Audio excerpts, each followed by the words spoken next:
Dear students, बात करेंगे इस वीडियो में जो आपका चैप्टर है 14 कक्षा 10 गणित। जैसा कि आपको मालूम है आपका चल रहा है। इससे पहले हम 13 चैप्टर आपको पढ़ा चुके हैं। एक एक एक्सरसाइज और एक एक क्वेश्चन हमने भली भांति अच्छी तरह से आपको समझाया है। अगर आपने नहीं देखा है तो हमारे चैनल पर जाकर आप देख सकते हैं, समझ सकते हैं। कोई भी समस्या हो कमेंट बॉक्स में हमें बता सकते हैं, हम आपको पुनः समझा देंगे। इस वीडियो में हम आपसे बात करेंगे अध्याय 14 पाठ 14 जिसका नाम है सांख्यिकी। जिसका नाम है सांख्यिकी। आप अपने गणित में देख सकते हैं जो आपका 14वां चैप्टर है जिसका नाम है सांख्यिकी।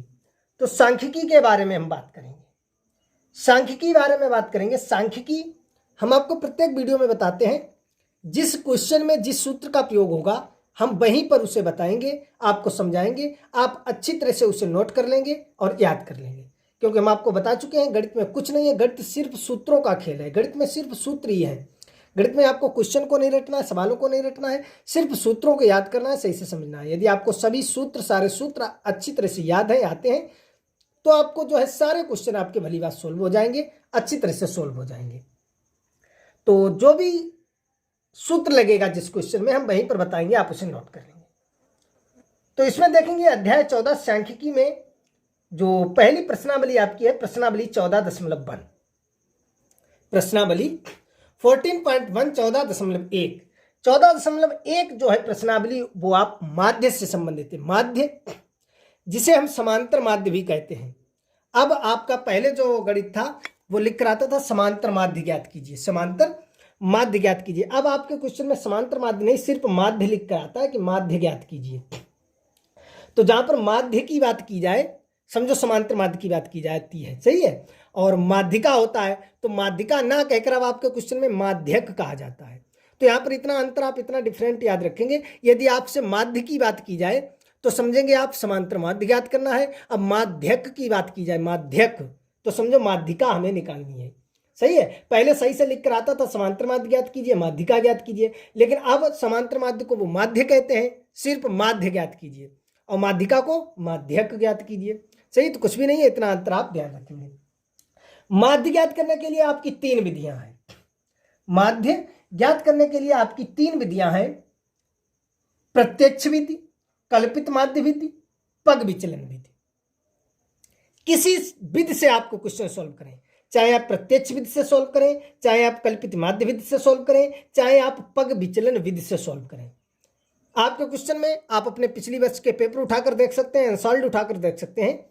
क्वेश्चन आता है तो उसमें यह लिखकर नहीं आता है कि इसका पग विचलन विधि से माध्य ज्ञात कीजिए, या कल्पित माध्य विधि से माध्य ज्ञात कीजिए, या प्रत्यक्ष विधि से माध्य ज्ञात कीजिए।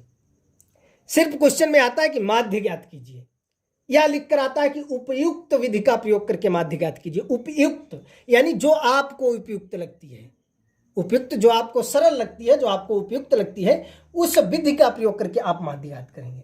आपका क्वेश्चन आता है कि दिए गए आंकड़ों का माध्य ज्ञात कीजिए, या दिए गए आंकड़ों का एक उपयुक्त विधि का प्रयोग करते हुए माध्य ज्ञात कीजिए। किसी भी विधि का नाम लिखा हुआ नहीं आता है कि किस विधि से आपको माध्य ज्ञात करना है। तो हम यहाँ पर आपको तीनों विधियां बताएंगे। जो हम आपका फर्स्ट क्वेश्चन लगवाएंगे वो आपका लगवाएंगे प्रत्यक्ष विधि से, सेकंड क्वेश्चन लगाएंगे कल्पित माध्य विधि से, थर्ड क्वेश्चन लगवाएंगे पग विचलन विधि से, और उसके बाद आगे जो क्वेश्चन है फिर वो हम एक कोई विधि पकड़ लेंगे जो आपको सिंपल लगे, कल्पित माध्य विधि या पग विचलन विधि या प्रत्यक्ष विधि। वैसे प्रत्यक्ष विधि सिंपल होती है, उसमें सिर्फ 3 ही कॉलम बनते हैं, एक वर्ग अंतराल जो हो जाता है, उसके बाद एफ बारंबारता, उसके बाद यक्स और उनका योग कर लो, 3-4 कॉलम बनते हैं। उसके बाद जो आपकी कल्पित माध्य विधि है और पग विचलन विधि है, ये भी बहुत सिंपल है, इसमें भी कुछ नहीं। लेकिन इसमें जो साड़ी आपकी बनेगी वो साड़ी थोड़ी बड़ी बनती है, साड़ी थोड़ी बड़ी बन जाती है, सही है। सरल तीनों विधियां हैं और तीनों विधियों से सेम आंसर आएगा, सेम, कुछ भी डिफरेंट नहीं होगा, बिल्कुल सेम आंसर आएगा। किसी भी विधि से आप सॉल्व कर सकते हैं। हाँ, ये हो जाता है कि प्रत्यक्ष विधि वेरी सिंपल है। कभी कभी ऐसा हो जाता है एफ और एक्स के मान ये बड़े हो जाते हैं, हजारों की संख्या में, 2650 2830। जब हम 2650 2830 का जब हम गुणा करेंगे तो बहुत बड़ी संख्या आएगी, सही है। तो गुणा करने में जब हमें प्रॉब्लम होती है, अधिक गुणा करना हो जाता है, तब हम गुणा से बचने के लिए, क्योंकि जब हम गुणा करेंगे बड़ा गुणा है उसमें टाइम लगेगा, सही, टाइम अधिक लगेगा, तो टाइम को बचाने के लिए तब हम प्रयोग करते हैं कल्पित माध्य विधि का। इसमें जो है टाइम की बचत हो जाती है, हमें गुणा बड़ी संख्या से नहीं करना पड़ेगा, उसे हम छोटी संख्या में चेंज कर लेंगे। और कभी कभी जो डी का मान आपका मिलेगा गुणज में, 18 का गुणज, 19 का गुणज, यानी जितने भी मान है सभी का एक गुणनखंड, 18, 20, 25 जो भी है एक गुणनखंड कॉमन है, एक ही है, तब हम पग विचलन विधि का प्रयोग कर देते हैं। सही है। लेकिन आपके क्वेश्चन में कभी भी ये नहीं आएगा कि आपको किस विधि से ज्ञात करना है, कैसे ज्ञात करना है। आप किसी भी विधि का प्रयोग कर सकते हैं, चाहे प्रत्यक्ष विधि का प्रयोग करें, चाहे कल्पित माध्य विधि का प्रयोग करें, चाहे पग विचलन विधि का प्रयोग करें। वैसे आप प्रत्यक्ष विधि का प्रयोग करते हैं, वेरी सिंपल विधि, बहुत ही सरल विधि होती है प्रत्यक्ष यानी सीधी। सही है। विधियां आपकी तीनों बिल्कुल सिंपल है, बिल्कुल सही है, बिल्कुल सरल है। तीनों विधियों से आपका आंसर सेम आएगा। और हमने कहा तीनों विधियों से हम क्वेश्चन बताएंगे। पहला सवाल जो हम आपका लगवाएंगे वो प्रत्यक्ष विधि से लगवाएंगे, सेकंड जो क्वेश्चन आपका लगवाएंगे वो कल्पित माध्य विधि से लगवाएंगे, और थर्ड जो क्वेश्चन आपका लगवाएंगे वो पग विचलन विधि से लगवाएंगे। सही है। तीनों विधियों को आप अच्छी तरह से समझ लेंगे, हम आपको अच्छी तरह से एक एक पॉइंट बारीकी से समझाएंगे। फिर जो विधि आपको सरल, जो विधि आपको उपयुक्त, जो विधि आपको उच्च लगती है, उस विधि से आप क्वेश्चन को सॉल्व कर सकते हैं, क्वेश्चन को लगा सकते हैं। तीनों विधियां यहां पर हम आपको अच्छी तरह से बता देंगे। तो चलिए क्वेश्चन को स्टार्ट करते हैं। क्वेश्चन स्टार्ट से करने से पहले एक बात आपसे कहना चाहेंगे कि 49.2% ऐसे विद्यार्थी हैं जो हमारे वीडियो को तो पर डे देखते हैं, हमारे वीडियो को प्रतिदिन देखते हैं, लेकिन हमारे चैनल को सब्सक्राइब नहीं किए हैं। तो सभी लोग हमारे चैनल को सब्सक्राइब कर लेंगे। जब आप हमारे चैनल को सब्सक्राइब करेंगे तभी हम कोई वीडियो अपलोड करेंगे, आपके पास तुरंत नोटिफिकेशन पहुंचेगा और आप उसे तत्काल देख सकेंगे। हमारे वीडियो को आप देख सकते हैं, समझते हैं, लेकिन आप चैनल को सब्सक्राइब नहीं किए हैं, तब तक आप कैसे पता लग जाएगा आपको कि हमने कोई वीडियो अपलोड किया है या नहीं किया है। जो भी हम वीडियो अपलोड करेंगे, या तो वो आपके क्वेश्चन से संबंधित होगा, आपके सवाल होंगे, आपके प्रश्नावली से कोई, आपके गणित से कोई क्वेश्चन होगा, या आपसे संबंधित ही, आपके बोर्ड संबंधित, आपकी कोई जानकारी संबंधित ही जानकारी होगी। कोई भी वैसा वीडियो नहीं मिलेगा जो आपके काम का ना हो। जो भी हमारे चैनल पर वीडियो आएगा वो आपके लिए उपयुक्त होगा, आपके लिए बहुत ही जरूरी होगा, आपको देखने के लिए बहुत ही जरूरी होगा। इसलिए हमारे चैनल को सभी लोग सब्सक्राइब कर लेंगे। तो चलिए स्टार्ट करते हैं क्वेश्चन को। क्वेश्चन आप स्क्रीन पर देख सकते हैं।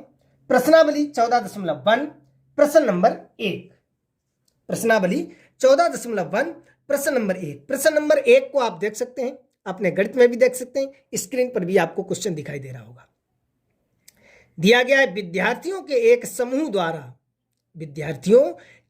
समूह द्वारा अपने पर्यावरण संचेतना अभियान के अंतर्गत एक सर्वेक्षण किया गया, जिसमें उन्होंने एक मोहल्ले के 20 घरों में लगे हुए पौधों से संबंधित निम्नलिखित आंकड़े एकत्रित किए। प्रति घर माध्य पौधों की संख्या ज्ञात कीजिए। प्रति घर माध्य पौधों की संख्या ज्ञात कीजिए, यानी आपको माध्य समांतर माध्य ज्ञात करना है।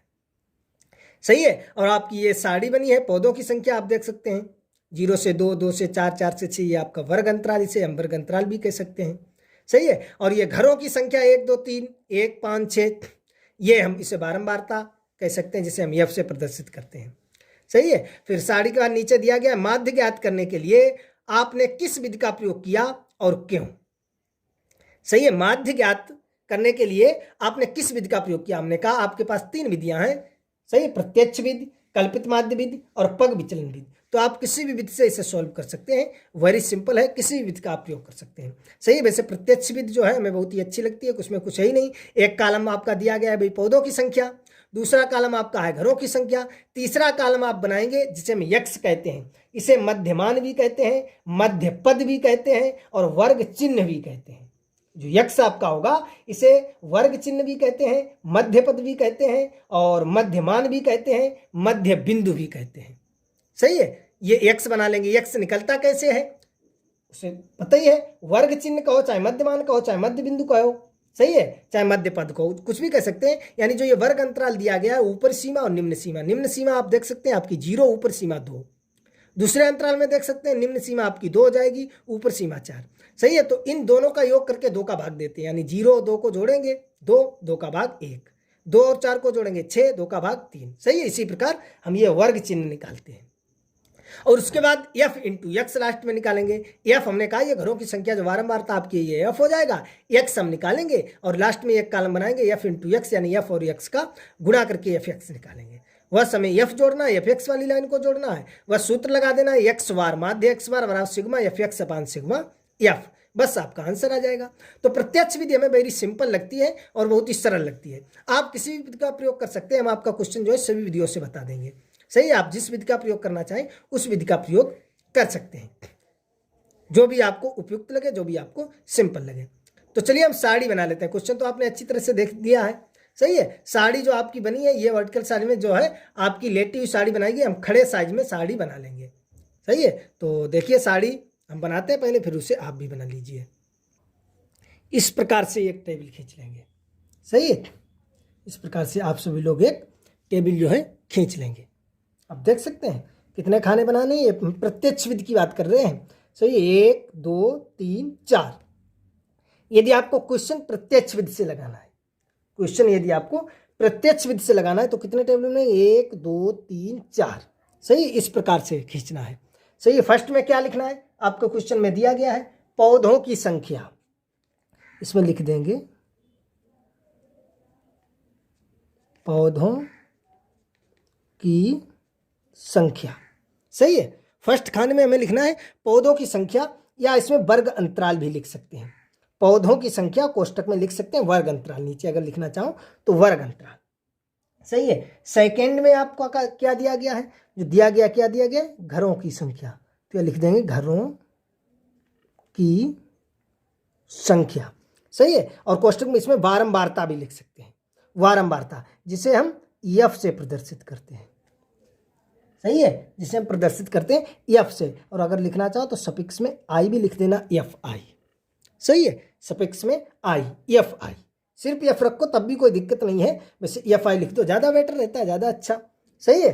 और सेकेंड में आपको क्या लिखना है, सेकेंड में आप लिखेंगे वर्ग चिन्ह, सही। हमने बताया था वर्ग चिन्ह भी कहते हैं, और इसे हम मध्य पद भी कहते हैं, और इसे हम मध्यमान भी कहते हैं, सही है। जो भी आप लिखना चाहो, तो हमने लिख दिया वर्ग चिन्ह, सही है, वर्ग चिन्ह। हमने आपको बताया वर्ग चिन्ह, या हम इसे मध्यमान भी कह सकते हैं, मध्य पद भी कह सकते हैं, मध्य बिंदु भी कह सकते हैं। इसे हम यक्ष से प्रदर्शित करते हैं, और सफिक्स में आई, सही, यक्ष आई। वैसे सिर्फ यक्ष रखो तब भी कोई दिक्कत नहीं है, सही है। और जो लास्ट बच्चा है वो क्या हो जाएगा, एफ आई इंटू यक्स आई, सही है। एफ आई इंटू यक्स आई, या एफ यक्स डायरेक्ट लिख सकते हैं, सही है। एफ आई एक्स आई लिख सकते हैं डायरेक्ट, या एफ इंटू लिख सकते हैं, सही है। ये एफ आई इंटू एक्स आई, या एफ इंटू एक्स, या डायरेक्ट ये गुणे का निशान ना लगाकर एफ एक्स। क्यों, आपको मालूम है अगर हम इसके बीच में गुणे का ना निशान लगाएं तब भी वो हमारा गुणे माना जाएगा, माना जाएगा, सही है। तो चाहे हम डायरेक्ट अगर लिखना चाहें तो डायरेक्ट ऐसे भी लिख सकते हैं एफ यक्स, तब भी आपका हो जाएगा, सही। या लिख सकते हैं एफ आई यक्स आई, तब भी आपका हो जाएगा। बात तो भाई जो बीच में इंटू तो होता ही है, सही है। तो डायरेक्ट लिख सकते हैं, इस प्रकार से आप देख सकते हैं, और चाहे तो ये गुणे से रूप में लिख सकते हैं। देख लिया, यहाँ तक आपने समझ लिया, सही है, समझ गए यहाँ तक। ये प्रत्यक्ष विधि से हम लगा रहे हैं क्वेश्चन, किस विधि से लगा रहे हैं, हम प्रत्यक्ष विधि से लगा रहे हैं। प्रत्यक्ष विधि के लिए पहले आपका क्वेश्चन जो दिया गया पौधों की संख्या, उसके लिए एक टेबल, जो सेकंड आपका दिया गया घरों की संख्या, उसके लिए टेबल, फिर एक बनाएंगे वर्ग चिन्ह या मध्यमान या मध्य पद या मध्य बिंदु, जिसे हम यक्ष से प्रदर्शित करते हैं, फिर यफ और यक्ष का गुणा, सही। इस प्रकार यहां तक आप समझ गए अच्छी तरह से, सही है। अब पौधों की संख्या में जो दिया गया है आपके क्वेश्चन में, देख सकते हैं क्या दिया गया है, 0 से 2, 2 से 4, 4 से 6, 6 से 8, वो हम नंबर बाय नंबर लिख लेंगे, सही है। इस प्रकार से पौधों की संख्या 0 से 2, 2 से 4, 4 से 6, 6 से 8, 8 से 10, 10 से 12, 12 से 14, सही है, लिख ली है। आप भी साथ में जो हम करते जाएं वो आप करते जाएं, नोट करते जाएं। मैं आपको पहले ही बता चुका हूं, जो भी मैं करता हूं उसे आप भी नोट करते जाएं, सही, तभी क्वेश्चन आपके समझ में आएगा। कुछ में ये नहीं सिर्फ हम जो बताते हैं उसे आप सुनते रहें, देखते रहें, तो जो है इतनी अच्छी प्रैक्टिस नहीं आपकी हो पाती है, इतने अच्छे से समझ में नहीं आता है।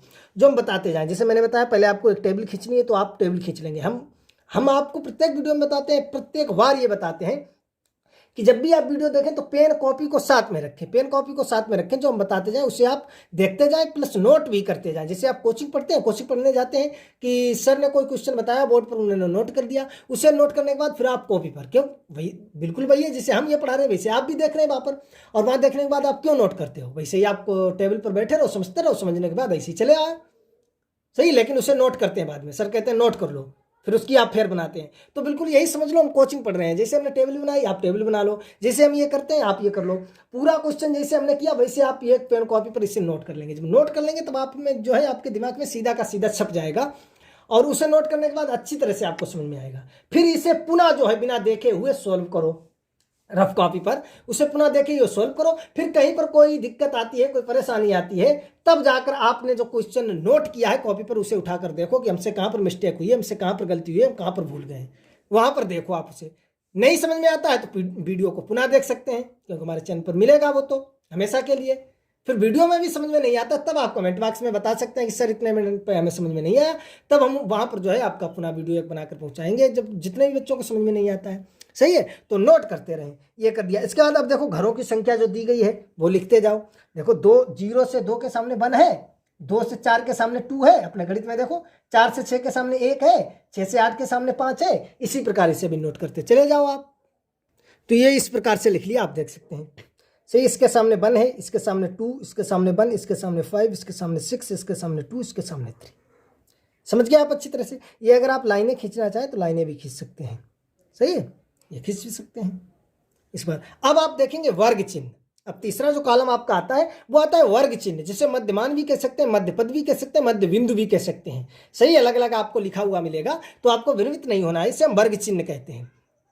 वर्ग चिन्ह इसे कैसे निकालेंगे हमने बताया है। ऊपर सीमा वर्ग चिन्ह का सूत्र होता है वर्ग चिन्ह बराबर, यदि आप याद करना चाहें तो याद भी कर सकते हैं, वैसे समझ लो यहाँ से, क्योंकि उससे कोई सवाल तो ये नहीं सिर्फ आपको यहाँ पर लिखना है। तो ये समझ लो कि वर्ग चिन्ह कैसे निकालेंगे। ऊपरी सीमा प्लस निचली सीमा बटे 2, ये वर्ग अंतराल दिया गया है। वर्ग अंतराल की ऊपरी वर्ग सीमा प्लस निचली वर्ग सीमा बटे 2, ऊपरी वर्ग सीमा प्लस निचली वर्ग सीमा बटे 2। या यहाँ पर आपको याद रखना इन दोनों को जोड़ना है। सही है, इन दोनों को और 2 का भाग देना है। तो डायरेक्ट आप निकाल सकते हैं। देखो 2 और 0 को जोड़ेंगे भाई, 0 में 2 जोड़ो या 2 में 0 जोड़ो, 0 में कोई संख्या जोड़ेंगे तो वही संख्या रहेगी। सही है, तो 2 और 0 जोड़ेंगे तो 2 ही रहेगा और फिर 2 का भाग देना है। सही है, जिसे यहाँ पर आप समझ गए ऊपर सीमा और निचली सीमा बटे 2। यहाँ पर आप देखिए साइड से, जैसे ये है 2, देखो वर्ग अंतराल की ऊपर सीमा 2 है। सही है, और प्लस निम्न सीमा 0 बटे 2, तो 2 और 0 2 बटे 2, 2 एकन 2, 1 आ गया। सही है, इसी प्रकार दूसरे हम देख सकते हैं। ऊपर सीमा है 4 प्लस 2 बटे 2, तो 4 2 6 बटे 2, 2 3 6। सही है, प्लस है, क्रम इधर का उधर भी कर सकते हैं। और देखो ये है, फिर तीसरा क्या है 4 प्लस 6, तो ये कर लो, चाहे 6 प्लस 4 करो और चाहे 4 प्लस 6, बात तो वही है, क्यों प्लस में इधर का उधर बटे 2, तो 4 6 10 बटे 2, 2 5 10, 5 आ गया। तो समझ गए, जो ये वर्ग अंतराल है इसे जोड़कर 2 का भाग दिया जाता है। सही है, अगर इसका सूत्र याद रखना चाहो तो लिख सकते हैं वर्ग अंतराल की ऊपर सीमा प्लस निचली सीमा बटे 2। सही है, ऊपर सीमा वर्ग ऊपर सीमा और निचली सीमा बटे 2, यानी ये दोनों को सही है जोड़कर 2 का भाग दे देते हैं। समझ गए आप अच्छी तरह से। तो यहां से इसी प्रकार इसे निकाल लो, भाग देते चले जाओ। सही है, समझ गए। यहां पर ऊपरी वर्ग सीमा प्लस निचली वर्ग सीमा बटे 2, किसी को भी आप निकाल सकते हैं, यहां पर जोड़कर किसी को भी आप देख सकते हैं अच्छी तरह से। इसे जोड़ लो, देखो ऊपरी वर्ग सीमा निचली वर्ग सीमा 10 और 8 18 बटे 2, तो 9 दूनी 18। सही है, किसी को भी आप जोड़ लो। समझ गए आप अच्छी तरह से, समझ गए, कोई समस्या तो होगी नहीं।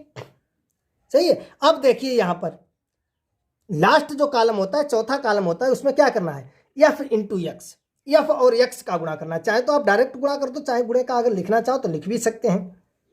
जैसे ये एफ इंटू एक्स, एफ आपका कितना है 1 इंटू एक्स कितना है 1, जो गुणा करेंगे 1 एकन 1। सही है, तो इस प्रकार से लिखो या डायरेक्ट आप कर सकते हैं 2 इंटू 3, तो कितना हो जाएगा आपका 6। इसी प्रकार 1 इंटू 5, 5 एकन 5। सही है, चाहे आप इस प्रकार से गुणा से लिख दो या ना लिखो तो डायरेक्ट भी आप गुणा कर सकते हैं। सही है, तो यहां से आप देख सकते हैं, हमने कहा चाहे तो आप लिखना चाहो तो इस प्रकार लिख भी सकते हैं। सही है, इंटू करके लिख भी सकते हैं, बड़ा हो जाएगा तो इसलिए हम डायरेक्ट गुणा कर देंगे, डायरेक्ट भी आप गुणा करते रहेंगे। सही है, आप बताओ यहां तक आपको कोई समस्या है, कोई किसी प्रकार की कोई प्रॉब्लम है तो कमेंट बॉक्स में बता सकते हैं कि सर 19 मिनट 48 सेकंड पर हमें ये समझ में नहीं आया टेबल में ये यहाँ पर कोई दिक्कत है तो हम आपको पुनः समझा देंगे, इसी क्वेश्चन का वीडियो हम आप तक पुनः पहुंचा देंगे। बता सकते हैं, बताओ किसी प्रकार की यदि आपको कोई समस्या है। कॉलम बना लेंगे, टेबल बनाने के बाद सभी लिख लेंगे, लिखने के बाद यहाँ तक समझ गए आप अच्छी तरह से। अब क्या करना है आपको, सही है। अब जो है जो सूत्र होता है प्रत्यक्ष विधि में, जो प्रत्यक्ष विधि में आपका सूत्र होता है वो होता है माध्य बराबर सिग्मा एफ एक्स अपान सिग्मा एफ, सही है। तो सिग्मा एफ एक्स, सिग्मा जहां पर योग का होता है, सिग्मा एफ एक्स यानी एफ एक्स आपका ये है तो सिग्मा एफ एक्स यानी एफ एक्स को जोड़ दो, जो आएगा वो सिग्मा एफ एक्स हो जाएगा। सिग्मा एफ, एफ को जोड़ दो सिग्मा एफ हो जाएगा, सही है। तो यहां पर हमने लिख दिया योग, योग, सही है। योग सभी का यानी हम सिग्मा एफ बराबर भी लिख सकते हैं, और या डायरेक्ट योग करना है तो योग देखो करो ये इसका योग, क्यों एक्स का हमें जरूरत नहीं है, हमारा सूत्र होता है सिग्मा एफ एक्स अपान सिग्मा एफ, सही है। तो यहां से सभी को जोड़ दो, देखो 1 और 2 3, 3 और 1 4, 4 और 5 9, 9 और 6 15, 15 और 2 17, 17 3 20। जोड़ लेना अच्छी तरह से, ये कितने आपके हो गए 20, सही है। अब इसे जोड़ लो, एक्स को नहीं जोड़ना इस वाले को, तो 6 और 1 7, 7 और 5 12, 12 और 5 17, 17 और 4 21, 21 और 2 23, 23 और 9 कितने आपके हो जाएंगे 32, 2 हासिल 3, तो ये 3 और 3 6, 6 और 5 11, 11 और 2 13, 13 3 16, 162। समझ गए आप अच्छी तरह से। यहाँ तक कोई किसी प्रकार की समस्या तो होगी नहीं, सही है। किसी प्रकार की कोई समस्या है तो आप बता सकते हैं। ये आपका यहाँ तक आ गया सिग्मा एफ, क्योंकि जो आपका होता है तो यहाँ से देखो जो हमने ये योग निकाला, ये एफ लिखा है तो इसे हम ऐसे भी लिख सकते हैं सिग्मा, इसे कहते हैं सिग्मा, सिग्मा एफ, सही है। आई चल रहा है तो सफिक्स में आई भी लिख दो। सिग्मा एफ आपका कितना आया है 20, sigma f x, f i x i, सही है, या एफ एक्स लिख सकते हैं, कितना आपका आया है 162, सही है। सिग्मा एफ यानी एफ का योग किया, सिग्मा का मतलब सम, सही है, योग जोड़, सिग्मा एफ यानी एफ का जब हमने योग किया वो कितना आया 20, सिग्मा एफ एक्स का योग किया वो कितना आया 162। समझ गए आप अच्छी तरह से। किसी प्रकार की यहां तक तो कोई आपको समस्या होगी नहीं, समझ गए। अब हमें क्या निकालना है, माध्य निकालना है। क्या निकालना है, माध्य। तो माध्य के लिए प्रत्यक्ष विधि के लिए सूत्र होता है माध्य, माध्य बराबर, या इसे हम लिख सकते हैं एक्स बार, सही, माध्य को एक्स बार से प्रदर्शित करते हैं, माध्य एक्स बार बराबर, इसके लिए सूत्र होता है सिग्मा एफ एक्स बटे सिग्मा एफ, सही है। आई अगर लगाना है तो सिग्मा एफ आई एक्स आई बटे एफ आई, सही है। जो माध्य के लिए सूत्र होता है वो होता है सिग्मा एफ एक्स अपान सिग्मा एफ। क्या होता है, सिग्मा एफ एक्स अपान सिग्मा एफ, सही है। एफ आई एक्स आई लिख दिया तो एफ आई एक्स आई, बात वही है, सही। सिग्मा एफ आई एक्स आई बटे सिग्मा एफ आई, वैसे इसे वैसे पढ़ेंगे सिग्मा एफ एक्स अपान सिग्मा एफ, सही है। तो वेरी सिंपल है, कुछ है ही नहीं। यहाँ से बराबर के नीचे बराबर लगाओ या उसके आगे भी लगा सकते हैं, सही है। तो ये हमने लगा दिया। सिग्मा एफ एक्स आप ऊपर देख सकते हैं कितना आया है 162 बटे सिग्मा एफ आपका कितना आया है 20, सही है, आया है। चाहे तो 20 का डायरेक्ट भाग दे दो, या देखिए 2 से ये कट भी रहा है, 2.20 और ये हो जाएगा 2 8 16 2 1 2, तो ये हो जाएगा आपका 81 बटे 10, सही है, 81 बटे 10। तो 10 का जब हम डायरेक्ट भाग देंगे तो एक अंक बाद दशमलव लग जाएगा, आ जाएगा आपका 8.1, 8.1, ये आपका आंसर आ जाएगा 8.1, सही है। चाहे तो डायरेक्ट यहाँ से 20 का भाग दे दो 162 में, 20 8 160 और दशमलव लगाएंगे तो ये हो जाएगा, सही है। चाहे 2 से काट के इस प्रकार से भाग देते हैं। यहाँ तक आप समझ गए। तो आपके क्वेश्चन में पूछा गया था कि प्रति घर माध्य पौधों की संख्या ज्ञात कीजिए, तो नीचे लिख देंगे अतः प्रति घर माध्य पौधों की संख्या 8.1 है, सही। तो यहाँ से हमने लिख दिया अतः प्रति घर माध्य पौधों की संख्या 8.1 है, 8.1 है। आपके क्वेश्चन में नीचे दिया गया माध्य करने के लिए आपने किस विधि का प्रयोग किया और क्यों। तो किस विधि का आपने प्रयोग किया, प्रत्यक्ष विधि का। तो नीचे लिख देंगे माध्य ज्ञात करने के लिए हमने प्रत्यक्ष विधि का प्रयोग किया, प्रत्यक्ष विधि का प्रयोग किया। प्रत्यक्ष विधि का क्यों प्रयोग किया, तो ये भी लिख सकते हैं, क्योंकि प्रत्यक्ष विधि जो है हमें सबसे उपयुक्त विधि लगती है, सबसे सरल विधि लगती है, सबसे सिंपल विधि लगती है। सही, या ये भी कह सकते हैं, यहां से आप देख सकते हैं यफ और यक्स के मान, देखिए यफ और यक्स के मान कितने छोटे हैं, यफ और यक्स के मान छोटे हैं तो गुणा करने में हमें आसानी हुई।